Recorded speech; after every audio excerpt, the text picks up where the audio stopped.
Corporations never learn, do they? We've often said here on the show, it's the public that decide exactly who's in favour, who's not in favour.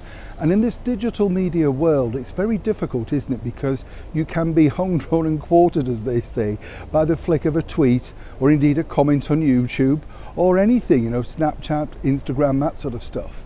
But when you are a multi-rich corporation, seemingly you don't care exactly about the people that, more importantly, are paying your wages. As ever, let me explain.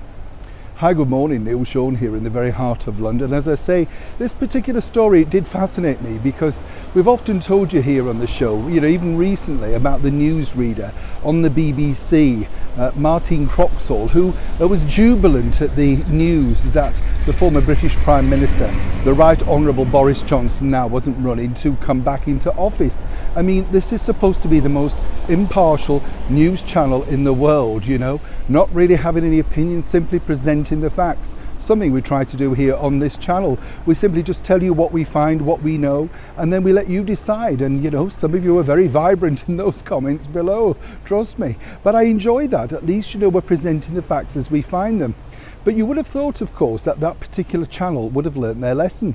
Seemingly not. This week they decided to invite onto their sofa, onto their TV show called The One Show, which is an early evening sort of primetime entertainment show. Little bit of fun, little bit of fact, but supposed to be relaxing after a long hard day at work, something to switch off to.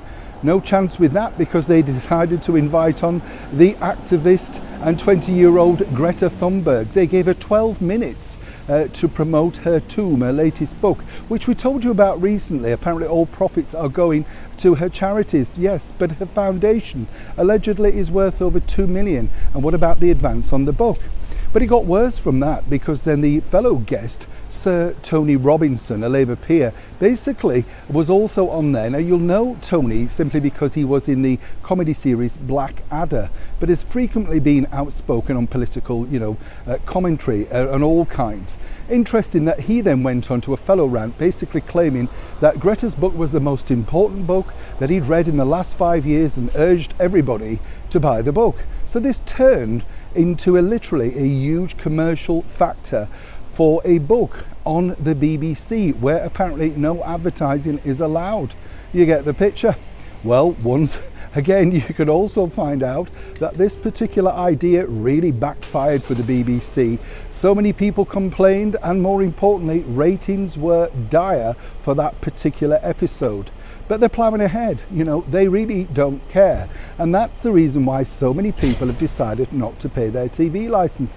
By the way, I don't know if you know this little fact, but if you don't wish to pay your TV license, what you can do is call them up and say you'd like to defer it for around about 2 years, and then you can reflect on if you wish to go back.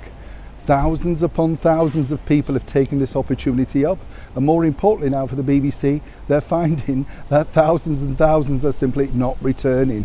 Not a good idea by them, but possibly even worse to invite people into your living room promoting a book that you simply have no interest on a channel that you're supposed to be incredibly impartial.